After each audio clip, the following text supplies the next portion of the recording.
Di awal film kita diperlihatkan seorang wanita yang babak belur keluar dari suatu bangsal dan tiba-tiba cerita akan berfokus pada seorang wanita yang bernama Weni. Dia sekarang akan dibawa menuju ke sebuah penjara yang bernama Penjara Ratu Adil. Dia dipenjara karena terjerat kasus narkoba. Inilah Farhan, yakni sebagai ketua sipir, dan inilah Parheman sebagai kepala sipir yang sedang menjelaskan protokol penjara ini. Dan inilah film Bangsal Isolasi. Inilah Yanti, teman satu sel dengan Weni. Kata Yanti, di selnya ini hanya ditempati oleh Weni dan Yanti saja, sedangkan di sel lain bisa 5-10 orang. Loh, kok bisa? Apakah Weni mendapatkan sel VIP? Oh ya, tidak tahu. Pada malam harinya ketika Weni dan kawan-kawan sedang makan, ia tiba-tiba diusir oleh napi yang pelontong. Ia adalah Bella, napi paling pelontong sekaligus napi paling ditakuti oleh semua napi yang ada di penjara ini. Secara bersamaan pula muncul napi pelontong lainnya, cuma dia ini masih baru, nggak kayak si Bella ini udah lama gitu kan. Sontak itu menarik perhatian Bella dan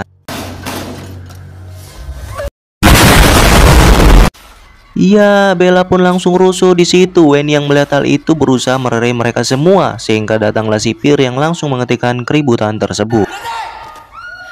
Pas di dalam sel, Weni diingatkan oleh Yanti, jangan macam-macam dengan Bella. Kalau kamu nggak mau mati, sia-sia. Wih, betapa kejamnya Bella ini. Idih, ngeri. Pada saat Weni mau tidur itulah tiba-tiba terdengar suara minta tolong entah dari mana. Weni pun berusaha untuk membangunkan Yanti akan suara itu, tetapi Yanti malah menyuruh Weni tidur kembali. Dia hanya berkata, nanti juga kamu bakal tahu sendiri. Wah, ada apakah dengan penjara ini? Nanti kita akan mengetahuinya bersama-sama. Pada tengah malamnya, Weni terbangun oleh suara wanita yang menangis, dan yang mengejutkannya lagi adalah pintu sel tiba-tiba terbuka dengan sendirinya. Ya otomatis dengan rasa penasaran Weni yang bergejolak, maka Weni pun keluar sel untuk menelusuri suara tersebut. Dia pun mentok ke sebuah lorong yang ada wanitanya, dan tiba-tiba ya, itu hanya mimpi Weni semata.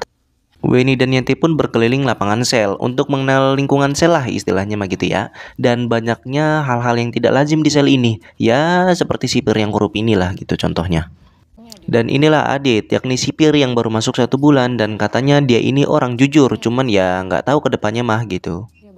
Di sini Adit menghampiri Weni karena Weni dipanggil oleh Bu Dokter, dan inilah Bu Dokter yang dimaksud. Jadi setiap ada napi yang baru masuk ke dalam penjara ini akan dites psikologinya oleh Bu Dokter ini. Singkat cerita, tes pun selesai. Pas Weni udah ketemu lagi sama Yanti, Yanti pun bercerita bahwa Bu Dokter ini adalah orang yang baik sehingga para napi menganggap Bu Dokter sebagai ibu mereka. Jadi kalau ada Weni itu ada masalah gitu kan ya, mau curhat ya langsung ke Bu Dokter aja gitu.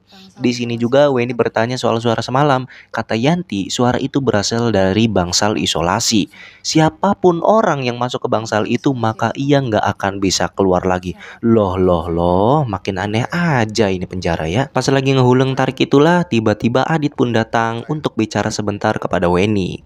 Pas di saat Weni dan Adit mengobrol itulah kita semua menemukan fakta bahwa Weni ini aslinya tidak terjerat hukum apa-apa. Kenapa Weni bisa dipenjara? Karena dia ingin mencari tahu penyebab adiknya yakni Ratna itu meninggal di penjara ini.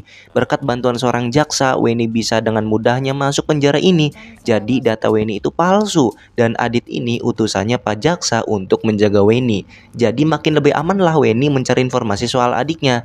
Itu karena ya ada Babang Adit yang akan menjaga Weni. Inilah Bu Sekar, yakni orang yang bertanggung jawab atas makan para napi. Jadi Weni ini akan membantu Bu Sekar di dapur. Bu Sekar pun menerima Weni dengan senang hati. Pada keesokan harinya pas para napi ini makan, terjadi sedikit ketegangan ketika Bella mau minta lauknya banyak, cuman Weni malah ngasihnya setara dengan napi lain. Untungnya Bu Sekar langsung gercep, jadinya aman-aman saja gitu kan. Pada saat Weni ngantri makan juga itulah Ibu Sekar teringat dengan seorang yang dulu selalu membantunya di dapur, yaitu Ratna. Weni pun sontak kaget, itu kan adik saya gitu kan. Bu Sekar yang tahu akan hal itu langsung menceritakan kepada si Weni ini kenapa Ratna bisa meninggal di penjara ini. Katanya Ratna itu dibawa oleh para petugas menggunakan kasur roda. Ngapain kalian di sini? Cepat keluar! Pas Bu Sekar mau melanjutkan ceritanya nih, tiba-tiba sipir datang. Jadi mereka membuat kesepakatan besok pagi Bu Sekar akan menceritakannya semua.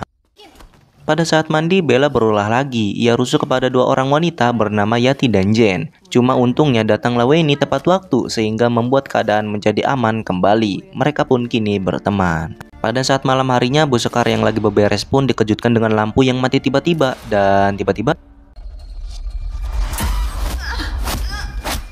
iya, Bu Sekar pun dihajar oleh seseorang yang entah siapa itu, dan Bu Sekar pun meot saat itu juga. Siapa ya kira-kira orang yang melakukan ini kepada Bu Sekar? Kenapa gitu kan harus Bu Sekar? Dan ada apa gitu dengan Bu Sekar? Aduh, sangat melirikkan sekali. Di keesokan harinya, Weni yang sudah janji dengan Bu Sekar pun mencari keberadaan Bu Sekar. Namun tidak ada satupun napi yang tahu tentang keberadaan Bu Sekar. Adit pun mencarinya, cuman sama saja hasilnya zong. Aduh, giliran mau dapat informasi malah ngilang Bu Sekarnya. Apa jangan-jangan dibawa sama orang semalam ya? Entahlah. Cuma ya kan Weni harus ekstra tenaga lagi untuk mencari informasi tentang Ratna di penjara ini. Sementara itu Yati sedang menyogok Farhan agar Jen satu sel dengannya. Farhan pun menyetujui hal itu. Pada saat Weni berjalan dengan kawan-kawannya itulah ia tidak sengaja bertemu dengan orang yang menggunakan pita pemberian ulang tahun dari Weni untuk Ratna. Jadi dia ini adalah Biimah, satu-satunya napi yang berhasil keluar dari bangsal isolasi. Cuma setelah ia keluar itulah ia jadinya rada-rada gelo lah gitu. Soalnya pas ditanya sama Weni, ya Biimah ini malah teriak-teriak tuh para ruguh lah gitu. Jepitannya dapat dari mana? Bukan mau ngambil, Bi. Scene pun berpindah kepada Farhan yang sedang ada di ruangan Pak Herman, sedang membicarakan klien butuh pasokan segar. Loh, apa yang dimaksud pasokan segar? Lalu Farhan pun memberikan uang sogokan tadi kepada Pak Herman. Dan di sini Pak Herman bicara, lakukan dengan rapi dan tambah dosisnya. Loh, apa yang dimaksud Pak Herman dan apa yang akan dikerjakan oleh Farhan? Makin aneh aja ini. Scene pun berpindah lagi kepada Weni yang berusaha mendekati Biimah. Setelah Weni bercerita bahwa Ratna itu adiknya, akhirnya Biimah pun buka suara tentang Ratna. Jadi Biimah dan Ratna ini dulunya sangat akrab, ya ibarat saudara lah gitu. Cuman pada suatu malam Bella ini mengusik si Ratna sehingga membuat mereka bertengkar. Sampai datanglah sipir dan Pak Herman yang memerintahkan Farhan untuk mengurung Ratna dan Biimah di bangsal isolasi. Kan harus si Bella yang harus yang membuat rusuh yang dipindahkan ke bangsal isolasi. Lah ini mah kenapa si Ratna dan Biimah gitu kan? Setelah mengetahui hal itu, Weni pun menangis sejadi-jadinya. Ya karena ternyata adiknya dikurung di sebuah bangsal isolasi. Cuma dia belum tahu apa penyebab adiknya itu meninggal. Sementara itu kini Farhan dan Bella sedang menyeret Jen ke bangsal isolasi. Di keesokan paginya Yati pun marah kepada Farhan karena tidak sesuai kesepakatan di awal bahwa Jen harus satu sel dengan Yati. Namun di sini Farhan malah mengancam Yati akan ikut juga bersama Jen ke bangsal isolasi.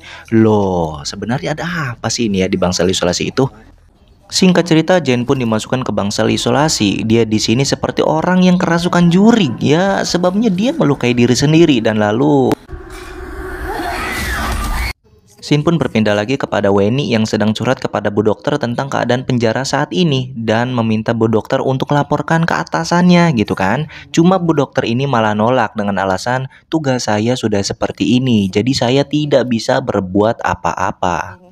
Scene pun berpindah lagi kepada Bella yang sedang menemui Pak Herman. Dia berbicara tugas saya sudah selesai. Namun Pak Herman malah mengancam jika kamu mengelak akan perintah saya, maka jangan salahkan saya, putri kamu akan celaka. Dengan ancaman seperti itu tentu saja Bella tidak jadi untuk mengelak perintah dari Pak Herman. Pertanyaannya adalah perintah apa yang Pak Herman perintahkan kepada Bella ini dan perjanjian apa yang mereka buat ini gitu loh.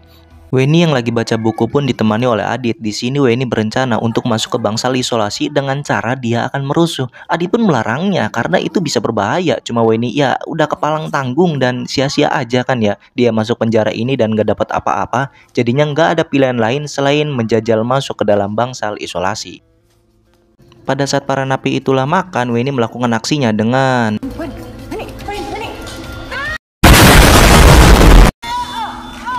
Bella pun menghajar balik Weni. Cuma disinilah Weni sekarang, yaitu di bangsal isolasi. Di sini Weni mendengar suara endusan napas dan Weni berusaha mencari asal suara tersebut.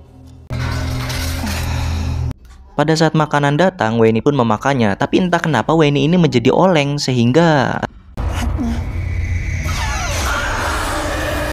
ya, itu hanya mimpi Weni akibat oleng tadi. Dan tidak lama kemudian muncullah Yanti, yang dimana di sini terungkaplah fakta mengapa orang yang masuk ke bangsal isolasi tidak bisa keluar lagi, karena setiap orang yang masuk ke situ akan diambil organ dalamnya lalu dijual. Jadi terungkaplah kenapa Ratna bisa meninggal di ruangan situ gitu kan, di bangsal isolasi gitu kan. Ya karena organ dalamnya dijual.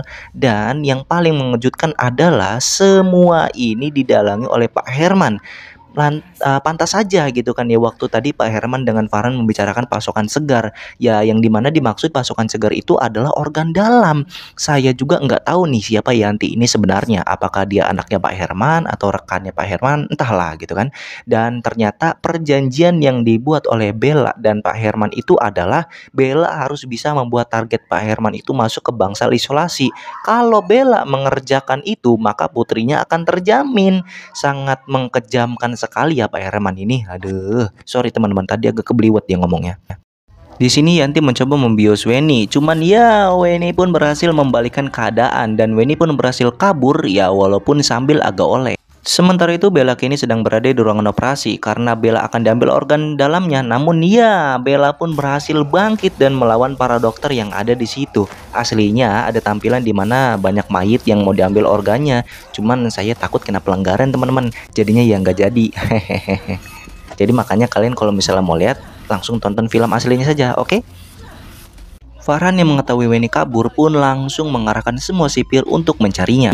Di sini sipir berhasil menemukan Bella, cuman ya namanya juga Bella. Bella dengan mudahnya menumbangkan sipir itu dan mengambil kunci sel dari sipir itu. Weni pun berhasil ditemukan oleh Farhan, namun Weni berhasil diselamatkan oleh Adit yang datang tepat waktu. Weni yang kabur bareng Adit pun berhasil kepergok oleh Pak Herman. Di sini Adit menyuruh Weni kabur, sementara itu Adit dihajar habis-habisan oleh Pak Herman.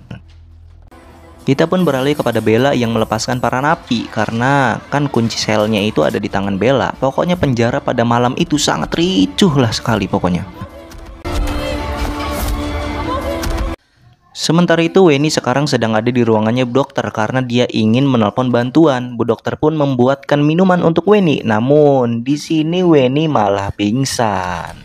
Di sisi lain Adit berhasil sadar kembali.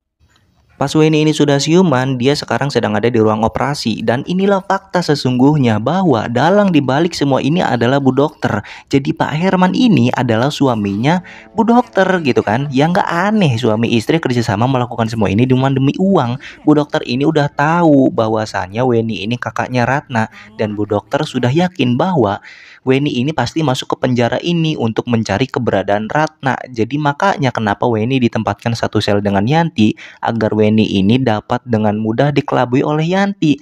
Cuma pas mau disuntik bius itulah tiba-tiba listrik mati. Dan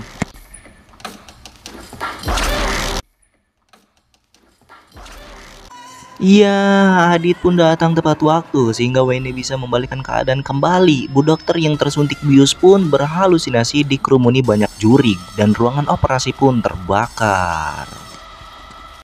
Beberapa bulan kemudian, semua kejadian itu sudah terlewati dan kini Weni sudah tenang karena sudah tahu tentang kematian Ratna.